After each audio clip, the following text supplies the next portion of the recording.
Well, Cristina, it's such a pleasure to have you here in Our People. You are one of our island talent, island writer. I know you have your profession and your career apart from that, but one of the things that is most outstanding that we know you as is a writer. But before we go into the writing, tell us about your career and what have you been doing all these years before you started writing? Well, hi, Salwa. It's really a pleasure to be here, and hi to everyone at home. Well, yes, I studied, actually, my professional career is government and international relations. Mm-hmm. That is what I went to university for, let's say. To get a diploma, right? To get the thing, but actually it's quite fascinating field for me as well. So when I came back to San Andres some 6 years ago, I was hit just by the fact that we had lost already a while ago back then our 75,000 square kilometers of ocean territory at The Hague. So I started researching that area, that line, and it was always fascinating for me that we've always thought of ourselves, of this archipelago, as if it was a very enclosed and isolated place and so on. But actually, this is such a living frontier. We have borders with over 7 states. And this is just, it's such a cosmopolitan place to be such a small island. You're a Raisa, but you also have families that are not from the island. Tell us about your background. Remember, island people love the who you are. Yes, well, I think of myself as a very Caribbean person in general, because in the Caribbean is a place of diaspora. Mm-hmm. The Caribbean is a place of migrations, and this is so in each of the Caribbean islands of the greatest archipelago that we belong to.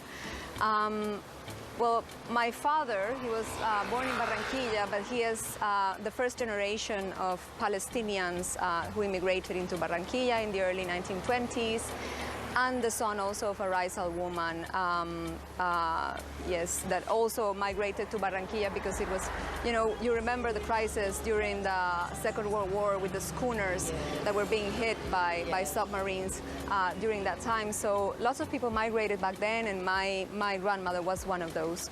And then, well, my mother comes from near Bogota, and she was raised here in the island. She graduated school here in the island, and at a certain given point, my mom and dad met here, and that's it. So diaspora is on both sides of your family? Absolutely. Your book.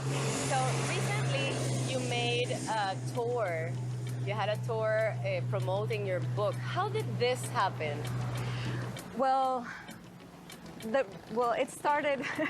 It started in 2018 when I won the prize here in Colombia, and the novel was published in Bogota by Laguna. And then in 2019, the book started traveling on its own.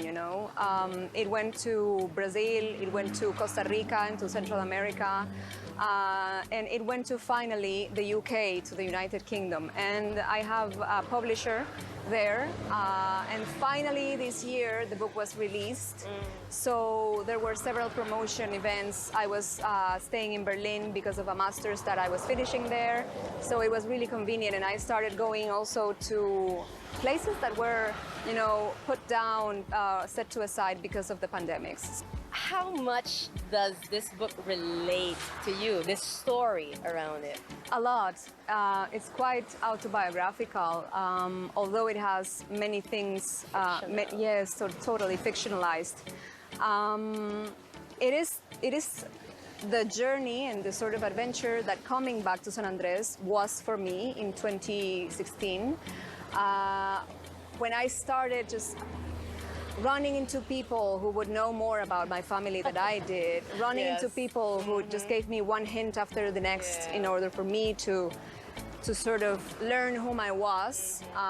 Because you were a very young girl when you left. I was younger, and and also, family memories are not complete. There are certain things that we have to go look for ourselves, I would say. Okay. You recently also wrote the scripts of the storyline and the scripts also of a new series here in Teleislas. Not gonna tell you much of that, but how was that experience?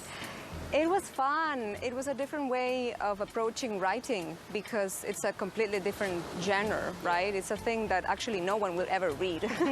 I write things that people are supposed to, read. And this was really cool because I knew that I was doing something that someone else had to materialize, and that I would see it and see what it turned out to be, So I still haven't closed that process because I haven't seen the final result. Soon. Yes, but it was really fun. I found it really pushing and like it's action over action, and in literature we don't do it that way. Yeah. So it was a challenge also, and one that I hope will soon repeat itself because it was again just really fun. All right, that's great. That's Our People. Cristina Bendek, thank you so much. Thank you.